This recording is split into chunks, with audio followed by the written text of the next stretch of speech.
This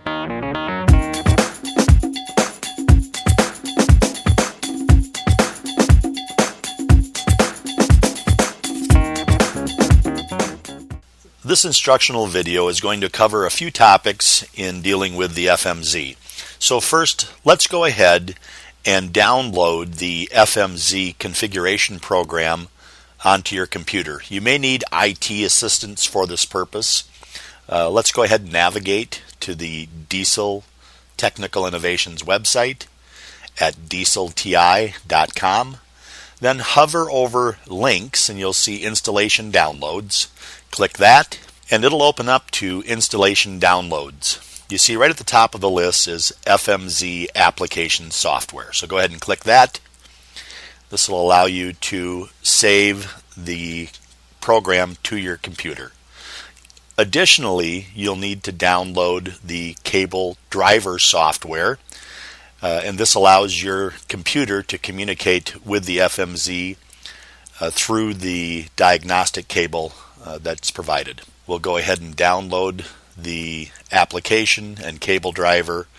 Once that's complete, we'll be ready to begin. Let's go ahead and we'll click on the open and then run. You can go ahead and select English and click next, and click next, and click next. This is going to send it to your C drive and it'll be titled FMZ config. You can go ahead and click finish and OK, and you'll see on your computer's desktop the FMZ configuration icon. Let's go ahead and double click on that icon. Well, we're going to be using the simulator mode today. It's for demonstration purposes, but is really the same software that you'll be using. Now, the first thing we're going to do is we're going to connect to the FMZ diagnostic port. So that's what this looks like, and it's going to be installed there inside the cab, maybe behind a fuse panel, but it's somewhat out of sight, often installed right near the diagnostic connector for the truck.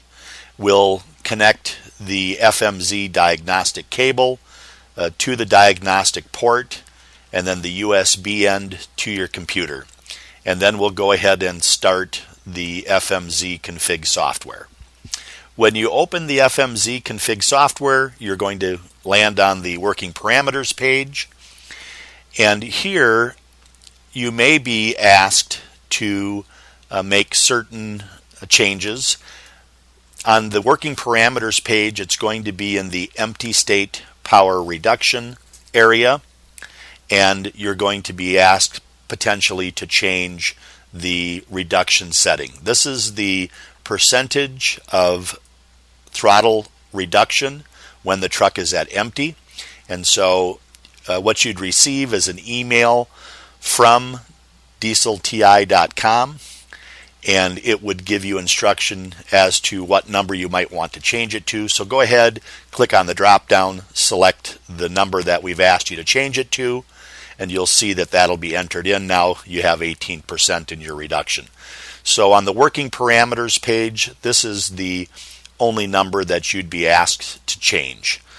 Let's go ahead and take a look at the Advanced Configuration tab. The Advanced Configuration tab has several parameters that can be adjusted here. First, let's look at the Activate the Pedal Signal Delay. So if you're asked to make a change to this setting and you get to the Advanced Configuration tab and see that there's a check mark in the Activate Pedal Signal Delay, you'll need to go ahead and uncheck that in order to be able to effect a change. Then in the delay before full power, you'll go ahead and click the number or select the number and then add the number that we've instructed you to change it to. In the threshold before delay, same thing. Just select the number that's in the window and add the new number. When you're done, in order to initialize it, you need to place the check mark in the Activate Pedal Signal Delay.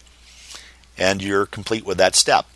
When you make a change to the delay before full power, you'll see that often that number will change slightly when you initiate the change by placing the check mark in the activate pedal signal delay box. So that's common. The number is impacted by other parameters that are already set for that truck with the FMZ. So that's going to be a common occurrence. The other area that you may be asked to change is the heavy auto learn value. And this is a number that represents what the FMZ sees as the heavy weight or signal from the sensor representing the heavy weight for that particular truck.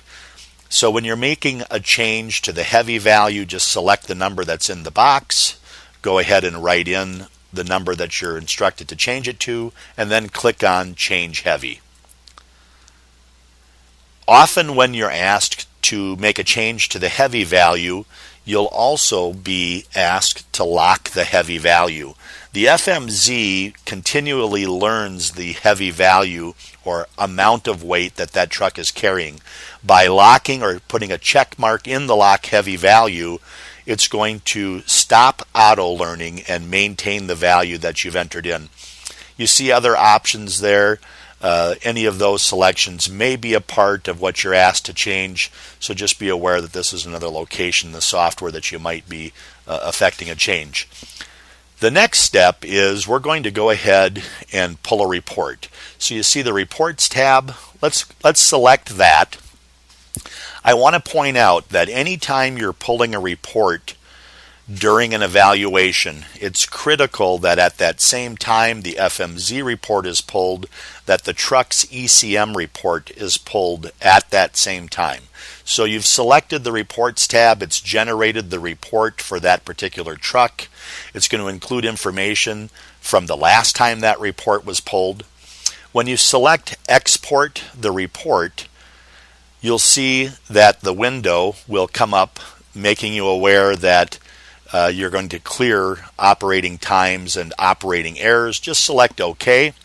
The first time that you pull a report, it will generate a report folder called FMZ Report in your main drive of your computer. Most often that's going to be your C drive. So go down and select the Start button, select Computer, and then select your main drive. Again, commonly that's going to be your C drive, and look for FMZ config folder. Usually it'll be located here directly in your C drive.